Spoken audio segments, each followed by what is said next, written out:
Singapura mengalu-alukan komitmen berterusan Amerika Syarikat untuk mendekati rakan-rakan kongsi di Asia, kata Perdana Menteri Lee Hsien Loong. Dan ketiga-tiga perjanjian yang dicapai di bawah Rangka Kerja Ekonomi Indo-Pasifik IPEF bakal meningkatkan lagi kerjasama ekonomi. Meskipun persetujuan keempat mengenai perdagangan tidak dapat disepakati 14 negara rakan kongsi IPEF, masih terdapat kemajuan. Tambah PM Lee, isu-isu sensitif wajar ditimbangkan dengan masa dan ini perlukan masa. Ia adalah sisi penting usaha Washington untuk meningkatkan ikatan ekonomi dengan negara-negara Asia. Namun, rundingan Rangka Kerja Ekonomi Indo-Pasifik IPEF menutup kiranya tanpa perjanjian kunci berkaitan perdagangan kerana perlu lebih masa.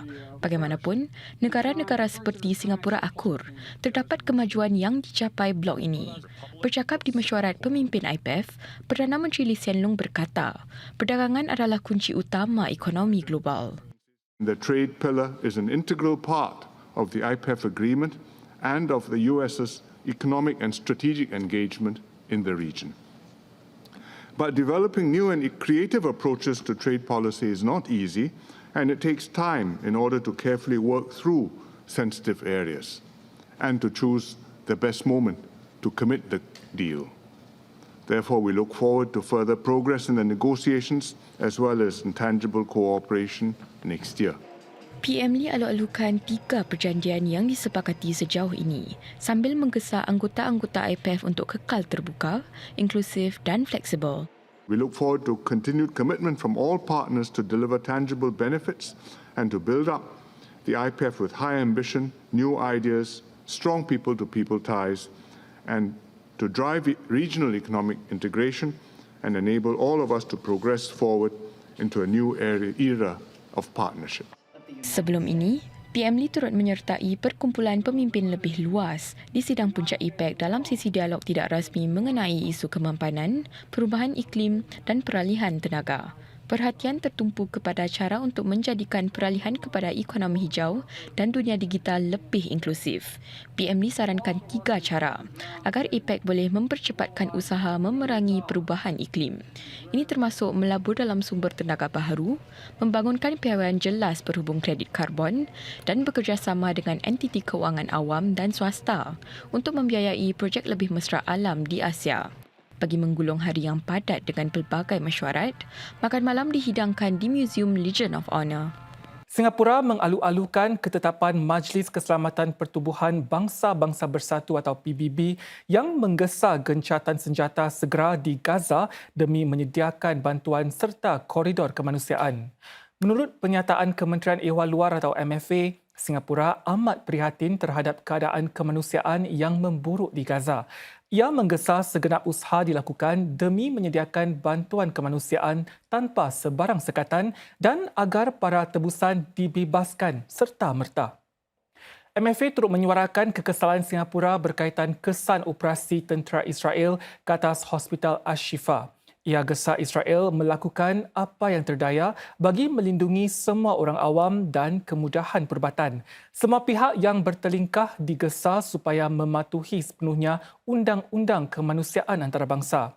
Tambah MFA, Hamas tidak harus menggunakan premis seperti hospital dan sekolah bagi tujuan ketenteraan atau menjadikan orang awam sebagai perisai manusia. Permintaan bagi tenaga kerja bagi yang mahir di sektor digital dan penjagaan dijangka meningkat dalam tempoh 2 tahun akan datang. Demikian menurut laporan tahunan Skills Future Singapore atau SSG yang dikeluarkan hari ini. Buat julung-julung kalinya, 24 kemahiran dikenal pasti pemerintah sebagai memiliki nilai tinggi dan bakal terus kekal relevan. Antaranya, kemahiran sektor penjagaan seperti komunikasi, berkesan dengan pelanggan serta kemahiran ekonomi digital seperti analisis kualitatif dan reka bentuk software. Pelbagai kemahiran tersebut dikenal pasti berdasarkan unjuran trend dan data yang dikumpulkan sepanjang lebih sedekat lalu. Ia dijangka dapat membantu golongan pekerja pertengahan kerjaya yang mahu bertapak di sektor-sektor baharu. Semasa melancarkannya siang tadi, Menteri Negara Pendidikan dan Tenaga Manusia Gan Xiao Huang berkata, penduduk akan dapat membuat keputusan lebih bijak berpandukan laporan tersebut bagi mencapai matlamat kerjaya jangka panjang. Pihak SSG juga akan bekerjasama dengan wakil-wakil industri serta Institut Pendidikan untuk tingkatkan kesedaran tentang kemahiran yang diperlukan.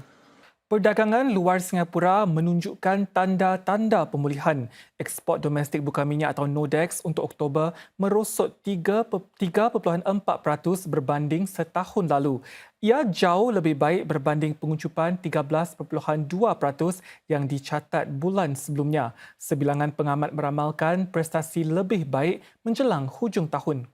Ekspor ke 10 pasaran utama merosot sepanjang bulan lalu dengan ekspor ke Taiwan, Amerika Syarikat dan Korea Selatan paling teruk terjejas. Namun, ekspor ke tanah besar China, Kesatuan Eropah atau EU dan Thailand sebaliknya meningkat. Kedua-dua ekspor produk elektronik dan bukan elektronik merosot pada kadar satu angka, lebih rendah daripada kemerosotan sehingga 2 angka yang dicatat pada September. Terdapat juga tanda-tanda positif bahawa permintaan global bagi barangan akan bertambah baik.